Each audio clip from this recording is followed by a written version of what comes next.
Hai guys, Assalamualaikum warahmatullahi wabarakatuh. Selamat sejahtera. Bertemu lagi dalam channel Cikgu Fazli Handsome. So hari ini kita akan menyambung pembelajaran kita untuk bahagian yang kelima, bab 4 tingkatan 5, iaitu matematik pengguna percukaian. So hari ini kita akan menyambung pengiraan yang melibatkan cukai jalan, cukai pintu, cukai tanah dan juga cukai jualan dan perkhidmatan. So yang pertama kita akan mengira cukai jalan. Okey, macam mana kita nak mengira cukai jalan ni? Okey, cukai jalan dikira berdasarkan kapasiti enjin kenderaan yang digunakan oleh pemiliknya, iaitu lebih tinggi kapasiti enjin, lebih tinggi cukai jalan yang dikenakan oleh kerajaan. Okey, kita tengok contoh yang pertama. Okey, contoh 1, jadual di bawah menunjukkan kadar cukai, ni cukai jalan motosikal di Sabah dan Sarawak. Okey, ada 150cc sehinggalah 500cc dan kadar asas yang berbeza-beza mengikut kapasiti enjin. Okey, soalannya, Encik Halim memiliki sebuah motosikal kegunaan persendirian di Sarawak dengan kapasiti enjin 155cc. Hitung cukai jalan untuk motosikalnya. Okey, yang ni mudah saja. Okey, kita cuma cari 155cc ni pada banjaran keberapa. Okey, 155cc ni berada pada banjaran yang pertama di antara 151 sehingga 200cc. Okey, jadi senang saja tengok dia punya kadar asalnya berapa ringgit? RM9. So jawapannya untuk 155cc, jawapannya cukai jalan yang dikenakan ialah sebanyak RM9. Okey, RM9. Alright, itu saja jawapan dia. Okey, yang kedua. Okey, contoh yang kedua. Contoh yang kedua, jadual di bawah menunjukkan kadar cukai, cukai lagi, jalan motosikal di Semenanjung, Malaysia. Okey, daripada 1000cc ke bawah sehinggalah ke 2000cc dan kadar asas yang berbeza-beza mengikut kapasiti enjin. Okey, Ben memiliki 2 buah kereta kegunaan persendirian di Perak dengan kapasiti enjin masing-masing ialah 659cc dan 1993cc. Hitung cukai jalan untuk kedua-dua keretanya. Okey, so kita tahu Perak ni berada di Semenanjung Malaysia lah. Okey, negara di utara Semenanjung. So yang pertama kita nak kira 2cc bagi kereta yang pertama. Kita cc pula, kita cukai bagi kereta yang pertama itu 659cc. Okey, tengok pada banjaran, tengok pada jadual dia. Okey, so 659cc berada pada 1000cc dan ke bawah. Okey, jadi dia punya cukai hanyalah RM20. Okey, RM20. Okey, yang kedua, kereta yang kedua ialah cc-nya 1993cc. Okey, tengok pada jadual. Okey, tengok pada jadual 1993 berada pada banjaran yang sebelah bawah sekali. Okey, dia berada di antara 1801cc sehingga 2000cc. Okey, sekarang kita nak kira. Macam mana nak kira bagi cc 1993cc ni? Okey, yang pertama, okey, kita akan ambil okey, langkah pertama kita tengok kadar progresif, pada jadual di sebelah bawah ni. Okey, tambahan 5% setiap cc melebihi 1800cc. Bermaksud kita kena pecahkan cc ni kepada dua bahagian. Okey, bahagian yang pertama ialah untuk 1800cc. Okey, cukai yang dikenakan ialah RM280. Okey, RM280. Okey, bagi cukai yang berikutnya. Okey, untuk baki yang berikut. Okey, dia punya cc-nya ialah 1993. Kita tolakkan dengan 1800cc. Okey, kita gunakan kalkulator kita. Okey, sekarang tolakkan 1993 tolakkan dengan 1800cc. Okey, dia punya bakinya ialah 193. Kemudian kita darabkan dengan 50 sen ni. Okey, ada dia nyatakan 50 sen untuk setiap sisi melebihi 1800. Darabkan dengan 50 sen. Okey, jawapannya ialah darabkan dengan 50 sen. Okey, RM96.50. Jadi jumlah cukai, okey, jumlah cukai yang atas ni 280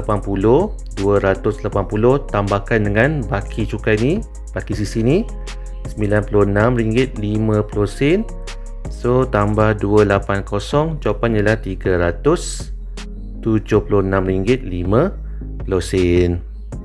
Okey, jadi jumlah keseluruhan cukai yang bank kena bayar. Okey, so jumlah cukai untuk kedua-dua kereta. Okey, kereta yang pertama tadi cukainya ialah RM20. Yang kedua ialah RM376.50. So jawapannya ialah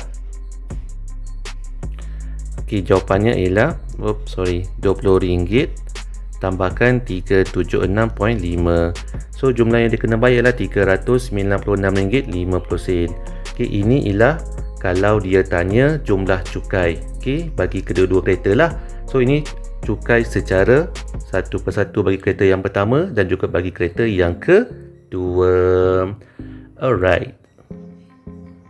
Okey, so yang pertama kita nak mengira cukai pintu. Okey, kadar cukai pintu ni, okey, bukan kita suka-suka nak bayar, okey, tetapi nilainya telah ditetapkan oleh pihak berkuasa tempatan berdasarkan lokasi dan juga jenis hartanah. Okey, maksudnya okey, nilai cukai pintu ni berbeza-beza di antara suatu tempat dengan suatu tempat yang lain.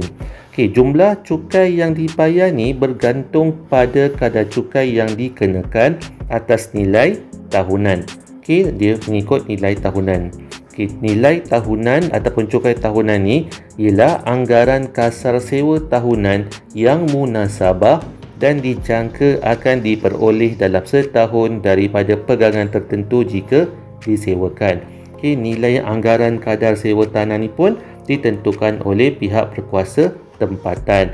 Okey, apa dia punya rumus bagi jumlah cukai pintu ni? Okey, jumlah cukai pintu sama dengan kadar cukai pintu darabkan dengan nilai tahunan. Okey, contohnya Natalie memiliki sebuah rumah kediaman di Keluang Jaya. Dia menerima bil cukai pintu daripada Majlis Perbandaran Keluang. Diberi bahawa nilai tahunan ialah RM5,500 dan kadar cukai pintu ialah 5%. Hitung cukai pintu yang perlu dibayar oleh Natalie untuk setiap setengah tahun. Okey, sekarang kita nak kira nilai cukai pintu yang perlu dibayar oleh Natalie, okey, untuk setengah tahun. Okey, setengah tahun. Okey, cukai pintu ni dibayar 2 kali setahun untuk tempoh 6 bulan pertama dan juga 6 bulan yang kedua. So kita menggunakan rumus yang diberi.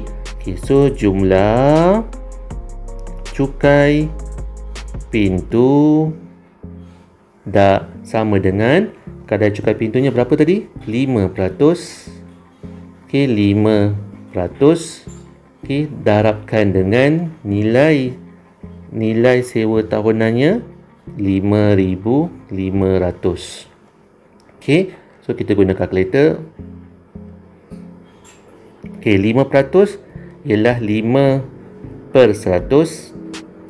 Okey, per 100. Okey, kita darabkan dengan 5,500. So jumlah yang perlu dibayar dalam tempoh setahun ialah 275. Ini setahun. Okey, setahun. Okey, sekarang dia nak cari setengah tahun. Bila setengah tahun bermaksud untuk setengah tahun. Okey, untuk setengah tahun nilai tadi 275 kita bahagikan dengan 2. So 275 bagikan dengan 2, jawapannya RM137.50. Okay, ini nilai yang perlu dibayar oleh Natalie untuk setengah tahun. Okay. Seterusnya kita nak mengira cukai tanah pula. Okey, untuk mengira cukai tanah ni pun sama seperti juga cukai pintu tadi. Okey, kadar cukai tanah ni ditetapkan dan ditentukan oleh kerajaan negeri berdasarkan lokasi, saiz dan juga jenis tanah. Okey, dia berbeza-beza di antara suatu tempat, satu negeri, satu daerah yang lain. Okey, jumlah cukai yang dibayar pula bergantung pada cukai tanah, kadar cukai tanah setiap unit keluasan atas jumlah keluasan tanah yang dimiliki. Okey, dia bergantung kepada kadar cukai dan juga luas tanah yang dimiliki. Rumusnya ialah jumlah cukai tanah sama dengan kadar cukai tanah setiap unit keluasan didarabkan dengan jumlah keluasan tanah. Okey, contoh, Karim memiliki sebuah rumah berkeluasan 161 meter persegi.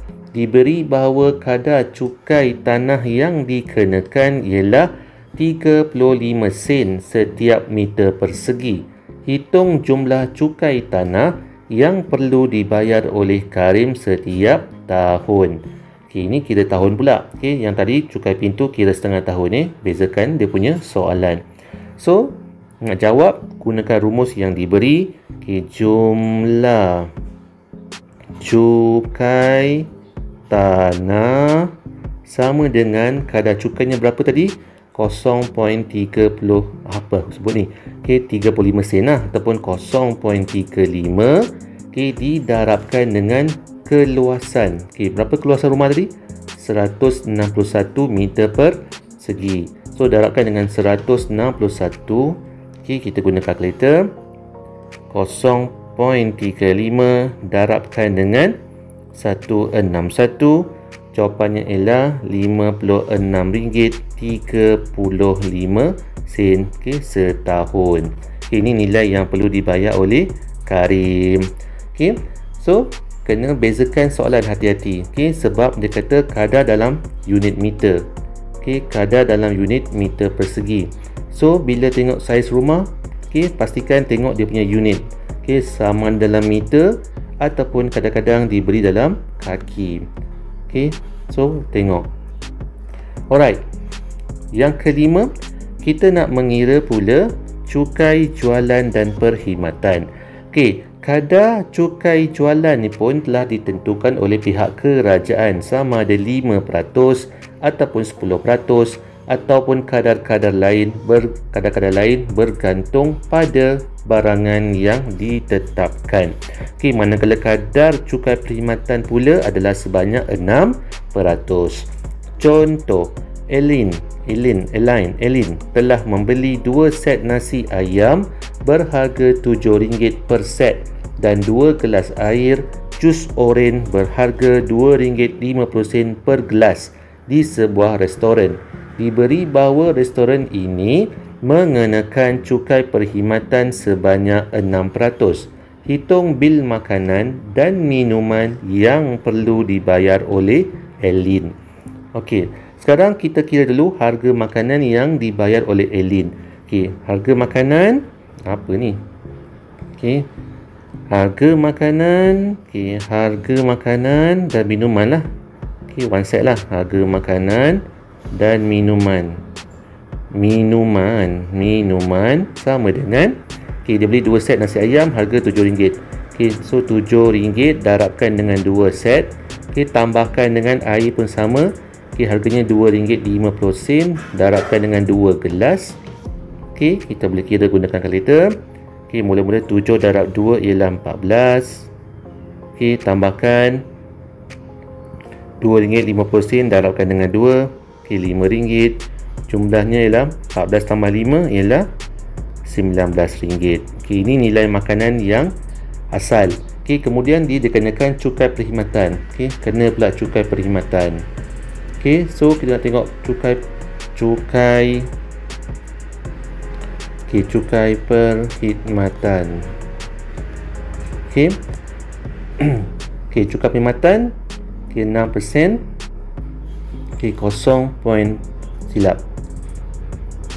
Okey, 6% darabkan dengan RM19. So kita kira 6% bersamaan 6/100 darabkan dengan RM19. So cukai yang dikenakan ialah RM1.14. So soalannya apa tadi? Dia kata hitung bil makanan dan minuman yang perlu dibayar. Jadi nak kira bil. Okey. So RM19 tambahkan dengan RM1.14. Okey, tambahkan dengan RM19 tambah RM1.14. Jawapan ialah RM20.14. Okey, itu ialah cukai jualan dan perkhidmatan.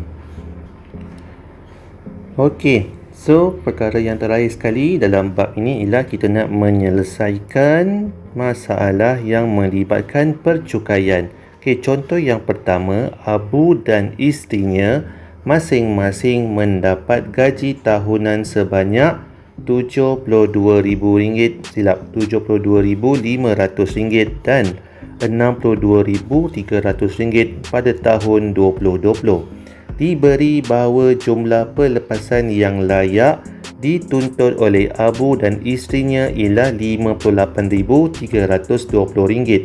Hitung jumlah cukai pendapatan yang perlu dibayar oleh Abu dan isterinya jika taksiran cukai bersama dibuat. Okey, so sekarang kita ulang balik apa yang kita dah belajar masa video yang lepas. Yang pertama kita nak kira pendapatan bercukai yang dikenakan kepada Abu dan isterinya. Pendapatan bercukai ialah pendapatan, jumlah pendapatan Abu tambahkan dengan isterinya. Kita akan tolakkan dengan pelepasan cukai. Pelepasan dan juga pengecualian cukai. Sekarang Abu campur isterinya. RM72,500, isterinya RM62,300. Pelepasan cukai ialah RM58,320. So kita kira guna kalkulator. 72,500 tambahkan 62,300 tolakkan 58,320. So cukai yang dikenakan, pendapatan yang dikenakan cukai ialah RM74,480. Sekarang yang kedua kita akan tengok jadual pula. Jadual cukai ya. Jadual cukai. So pendapatan Abu dia berada pada banjaran RM70,000, RM1 sehingga RM100,000.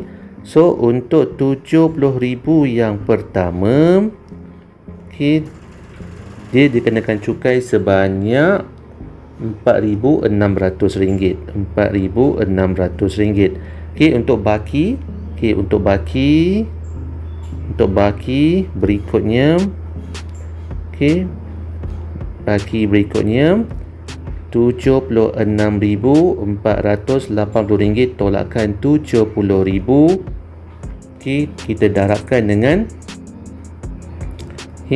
dengan peratus yang dikenakan. Berapa peratus? RM21. 21 peratus. Sekarang kita boleh kira. Saya tutup ni dulu. RM76,480 tolakkan RM70,000. So RM6,480 darabkan dengan 21%. Darabkan 21 per 100. Jawapannya ialah RM1,360.80. Jadi jumlah cukai yang dikenakan kepada Abu dan isterinya. So jumlah cukai tadi yang pertama tadi ni RM4,600. RM4,600 tambahkan dengan baki berikutnya. Sebab tak ada rebate dalam soalan ni. So 1360.80. Tambahkan 4600 tambahkan 1360.8. Jawapannya RM5,960.80. So inilah cukai yang dikenakan terhadap Abu dan isterinya. Okey, sekarang tengok contoh yang kedua. Okey, contoh yang kedua, Azlan dan Azlan adalah seorang accountant, salah eja ni, accountant di sebuah syarikat. Gaji tahunannya pada tahun 2020 ialah RM110,300. Pada tahun tersebut dia membayar zakat sebanyak RM2,200. Diberi bahawa jumlah pelepasan cukainya ialah RM43,350 dan potongan cukai bulanannya PCB dipotong sebanyak RM300 setiap bulan. Okey, yang pertama, hitung pendapatan bercukai Azlan. Okey, so yang pertama, pendapatan bercukai. Okey, pendapatan bercukai. So dia punya pendapatan tahunan tadi ialah RM110,300. Tolakkan dengan pengecualian ataupun pelepasan cukainya ialah sebanyak RM43,350. Okey, tolakkan 110,300 tolakkan 43,350. Okey, jawapannya 66,950. Okey, ini pendapatan yang dikenakan cukai. Okey, kemudian yang kedua, bahagian B pula, hitung cukai pendapatan yang perlu dibayar oleh Azlan. Okey, ini tadi dah settle untuk bahagian A. Bahagian B pula nak kira cukai pendapatan. Okey, nak kira cukai pendapatan, yang pertama mesti rujuk pada jadual dulu. Okey, jadual dalam banjaran mana dia punya gaji dia. Okey, tengok banjaran tadi. Okey, so banjarannya ialah di antara RM50,000 RM1 sehingga RM70,000. Kerana apa? Gajinya di antara RM66,950. So julatnya banjarannya 1, 2, 3, 4. Okey, 4 ni nak contoh tak boleh ni. 4 ni dalam bentuk image. Okey, so kita buat macam ni. RM50,000 yang pertama. Kejap. Okey, so untuk RM50,000 yang pertama, okey, RM50,000 yang pertama, dia punya cukainya ialah sebanyak RM1,800. Okey, manakala untuk baki yang berikutnya, okey, baki berikutnya tolakkan. Okey, baki berikutnya 66,950. Ini pendapatan Azlan yang bercukai. Tolakkan bakinya RM50,000. Okey, kemudian darabkan dengan kadar cukainya. Kadar cukai ialah 14%. 14%. Okey, so kita kira sekarang. Tolak 50,000. So bakinya 16,950 darabkan dengan 14%. Okey, darabkan dengan 14% bersamaan 14/100. Okey, jawapannya ialah 2373. Okey, 2373. Okey, saya tutup ni jadual ni. Okey, jadi berapa dia punya cukai yang dikenakan? Okey, so cukai yang dikenakan ataupun ialah cukai yang dikenakan, cukai pendapatan. Okey, yang pertama ni RM1,800. Okey, tambahkan dengan yang baki ni RM2,373. Okey, 1,800 tambah 2,373. Ada rebate tak tadi? Okey, tadi dia ada rebate zakat sebanyak RM2,200. Tolakkan RM2,200. Okey, so kita guna kalkulator. 1,800 tambah 2,373 tolakkan RM2,200. So cukainya ialah RM1,973. Okey, so ini jawapan dia. Okey, kemudian apa soalan yang ketiga? Perlukah Azlan membuat bayaran cukai yang tidak mencukupi kepada lembaga hasil dalam negeri? Jelaskan jawapan anda. Okey, so sekarang kita nak buat pengiraan. Okey. Tadi dalam soalan dikatakan Azlan ada buat potongan PCB sebanyak RM300 sebulan. So kita kira berapakah potongan yang telah dikenakan selama setahun. So potongan Azlan tadi, okey, dia kata tadi berapa ratus tadi? 300 sebulan. So 300 darabkan dengan 12 bulan. Okey, 300 darabkan dengan 12. So jumlahnya ialah RM3,600. Tadi cukainya 1973. Jadi sepatutnya ada pulangan. Okey, dia ada ataupun pulangan pula. Okey, ada lebihan. So lebihan RM3,600 tolakkan dengan cukai yang dikenakan. Tolakkan 1973. Jawapannya ialah 1627. Ada lebihan. Jadi tadi soalannya apa? Dia kata perlu tak Azlan membuat bayaran cukai? Tidak perlu. So jawapannya tidak perlu. Kenapa tak perlu? Sebab ada lebihan cukai. Sebab ada lebihan cukai yang dibayar oleh Azlan.